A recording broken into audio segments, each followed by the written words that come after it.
നമ്മുടെ ഈ ജീവിതത്തിൽ ഉറക്കത്തിന് വളരെ വലിയൊരു പങ്കാണുള്ളത്.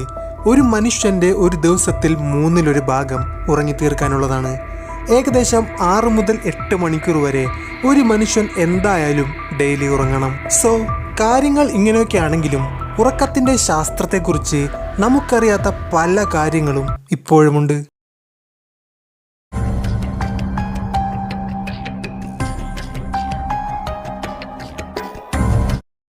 നമ്മളെല്ലാവരും ഉറക്കത്തിൽ സ്വപ്നം കാണാറുള്ളവരാണ്. നമ്മുടെ സ്വപ്നം നമുക്ക് ഓർമ്മയില്ലെങ്കിൽ കൂടിയും എല്ലാ ദിവസവും നമ്മൾ സ്വപ്നം കാണാറുണ്ട്. ഇങ്ങനെ ഡെയിലി സ്വപ്നം കാണാറുള്ള നിങ്ങൾ എപ്പോഴെങ്കിലും ചിന്തിച്ചിട്ടുണ്ടോ ഈ സ്വപ്നം കാണുന്ന പ്രക്രിയ എങ്ങനെയാണ് സംഭവിക്കുന്നതെന്ന്? നമ്മളെല്ലാവരും ഉറങ്ങുമ്പോൾ നമ്മുടെ ഉറക്കത്തിന്റെ റാപ്പിഡ് ഐ മൂവ്മെന്റ് അഥവാ REM എന്ന ഘട്ടത്തിൽ വെച്ചാണ് സ്വപ്നങ്ങൾ ഉണ്ടാവുന്നത്. ഇത് സംഭവിക്കുന്നത് നമ്മൾ ഉറങ്ങിക്കഴിഞ്ഞ് ഏകദേശം 90 മിനിറ്റുകൾക്ക് ശേഷമാണ്. മാത്രമല്ല ഓരോ 90 മിനിറ്റ് കൂടുന്തോറും ഈ ഒരു സംഭവം ആവർത്തിക്കുകയും ചെയ്യും. ഒരു ദിവസം ഉറങ്ങാതിരിക്കുക എന്നുള്ളത് നമ്മളെ സംബന്ധിച്ചിടത്തോളം വളരെ ബുദ്ധിമുട്ടുള്ളൊരു കാര്യമാണ്.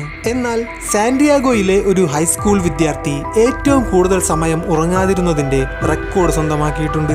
1964 11 ദിവസമാണ് അദ്ദേഹം ഉറങ്ങാതെ പിടിച്ചു നിന്നത്. ഇങ്ങനെ ചെയ്തതിന്റെ ഫലമായി അദ്ദേഹത്തിന് ശാരീരികവും മാനസികവുമായ ഒരുപാട് ബുദ്ധിമുട്ടുകൾ നേരിടേണ്ടി വന്നു. മാനസിക പിരിമുറുക്കം, ഓർമ്മക്കുറവ് എന്നിങ്ങനെ ഒരുപാട് ബുദ്ധിമുട്ടുകൾ അദ്ദേഹം സഹിക്കേണ്ടി വന്നു. ഉറക്കത്തിൽ നമ്മുടെ ശരീരഭാരം നമ്മൾ പോലും അറിയാതെ ഓട്ടോമാറ്റിക്കായി കുറയുന്നുണ്ട്. കാരണം എന്തെന്നാൽ ഉറക്കത്തിന്റെ REM എന്ന അവസ്ഥയിൽ നമ്മുടെ ശരീരം ആറ്റോണിയ എന്നൊരു പ്രക്രിയയ്ക്ക് വിധേയമാവുന്നു.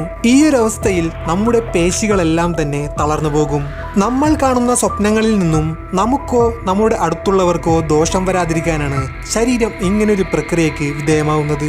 ഒരു മനുഷ്യന്റെ ശരാശരി രാത്രി ഉറക്കത്തിൽ 400 മുതൽ 500 കലോറി വരെ കുറയുന്നുണ്ട്. ഈ ലോകത്തിൽ മനുഷ്യനല്ലാത്ത മറ്റു ജീവികൾ എല്ലാം തന്നെ ഒരു നിശ്ചിത സമയമെത്തുമ്പോൾ ഉറങ്ങാറുണ്ട്. എന്നാൽ മനുഷ്യൻ മാത്രമാണ് ഉറക്കം സ്വമേധയാൽ വൈകിപ്പിക്കുന്നത്. കൂടുതൽ ആളുകൾക്കും രാത്രിയിൽ 7 മുതൽ 9 മണിക്കൂർ വരെ ഉറക്കം ആവശ്യമാണെങ്കിൽ മറ്റു ചിലർക്ക് വളരെ കുറഞ്ഞ ഉറക്കത്തിൽ തന്നെ ദൈനംദിന കാര്യങ്ങൾ ചെയ്യാൻ സാധിക്കും. അവർക്ക് 4 മുതൽ 5 മണിക്കൂർ വരെ ഉറക്കമേ ആവശ്യമായി വരൂ. അവരെയാണ് ഷോർട്ട് സ്ലീപ്പർമാരെന്ന് വിളിക്കുന്നത്. 100% ആളുകളിൽ ഏകദേശം 1% ആളുകൾ മാത്രമാണ് ഈ ഒരു വിഭാഗത്തിൽ പെടുന്നത്. സോ ഉറക്കമെന്നത് ഒരു മനുഷ്യന് ഏറ്റവും അത്യാവശ്യമായ ഒന്നാണ്. നമ്മുടെ ശാരീരികവും മാനസികവുമായ ആരോഗ്യനില നിലനിർത്തുന്നതിൽ ഉറക്കം വളരെ വലിയൊരു പങ്ക് വഹിക്കുന്നുണ്ട്.